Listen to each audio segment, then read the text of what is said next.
Hello dear students, welcome in this YouTube channel. Students, today we will solve this case study based question from the chapter number 6, life processes, and it is taken from the topic respiration. Let's read the paragraph first.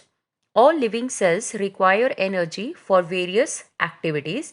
This energy is available by the breakdown of simple carbohydrates, either using oxygen or without using oxygen.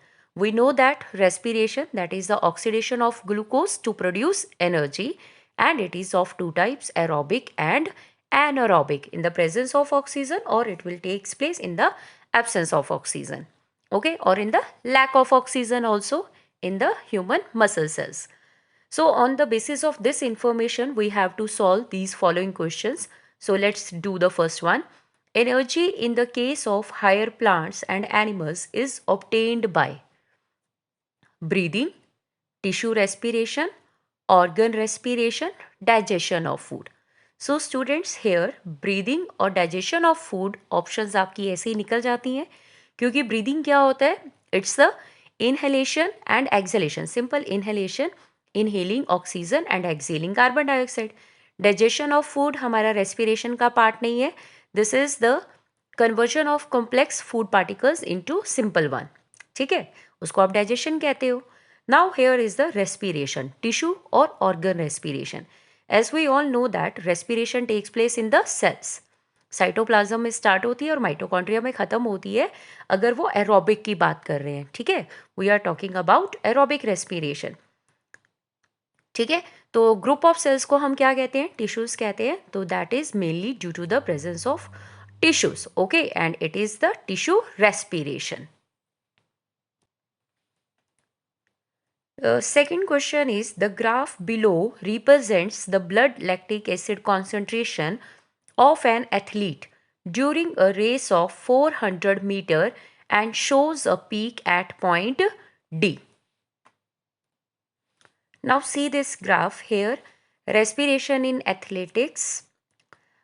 The blood of an athlete was tested before, during and after a 400 meter race. ठीक है, इस side आपको दिया है blood lactic acid concentration and here the time in seconds. तो आप देखेंगे कि धीरे धीरे क्या हो रहा है with respect to the time, lactic acid की कॉन्सेंट्रेशन क्या हो रही है, बढ़ रही है, और पॉइंट डी पे क्या है, वो मैक्सिमम है. Now read the question first. अब आपने ग्राफ देख के घबरा नहीं जाना कि पता नहीं इसमें से क्या पूछा होएगा. The question is quite easy.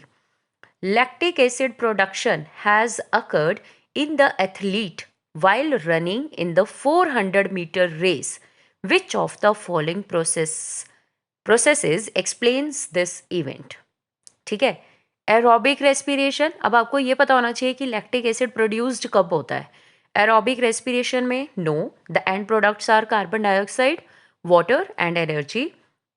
Anaerobic respiration, yes, it's the correct answer. Lack of oxygen हो तब भी हम उसको क्या कहते हैं? एनारोबिक रेस्पिरेशन कहते हैं. सो एनारोबिक रेस्पिरेशन. अब फर्मेंटेशन जो होती है बेटे, उसको भी हम एनारोबिक रेस्पिरेशन ही कहते हैं, but it is the mainly production of the ethanol. ठीक है, ग्लूकोज का conversion into pyruvate and then into ethanol is called fermentation. ठीक है, सो यहाँ पे हमारा आंसर क्या आएगा? Anaerobic respiration and breathing we have discussed already. Now read the third question. The question is, study the graph below that represents the amount of energy supplied with respect to the time while an athlete is running at full speed.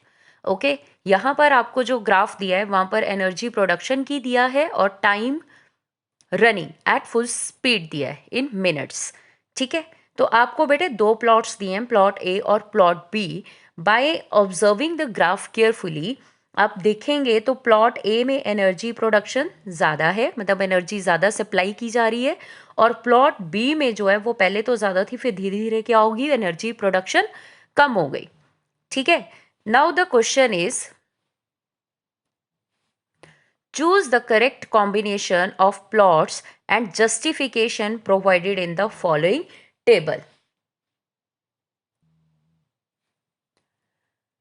What is given over here, यहाँ पे बेटे आपको plot A और plot B के बारे में information दी है और उसकी जस्टिफिकेशन दी है. If you have observed the graph carefully, in plot A the energy supplied is more or maximum, and in plot B it is decreasing with respect to time. That means कि plot A जो है that is showing aerobic respiration, क्योंकि उसमें energy ज़्यादा produce होती है, और plot B में अमाउंट ऑफ एनर्जी कम प्रोड्यूस होता है. Okay, so that is anaerobic. So अब आपकी ऑप्शंस देखो कौन सी करेक्ट है. हमने कहा plot A aerobic, plot B anaerobic. So here ये दो ऑप्शन सी और डी तो आपकी कैंसिल हो जाती हैं, only A and B is left. So read it. Aerobic anaerobic justification क्या दे रहा है? The amount of energy is low and inconsistent in aerobic and high in anaerobic. वो कह रहा है कि अमाउंट ऑफ एनर्जी कम है एरोबिक में और कम प्रोड्यूस हो रही है, इनकंसिस्टेंट है, धीरे धीरे लगातार प्रोड्यूस नहीं हो रही, एंड हाई इन एनारोबिक. नहीं, ये तो गलत है भाई. ठीक है, एनारोबिक में एनर्जी कम प्रोड्यूस होती है और एरोबिक में ज़्यादा प्रोड्यूस होती है. So let's read the B.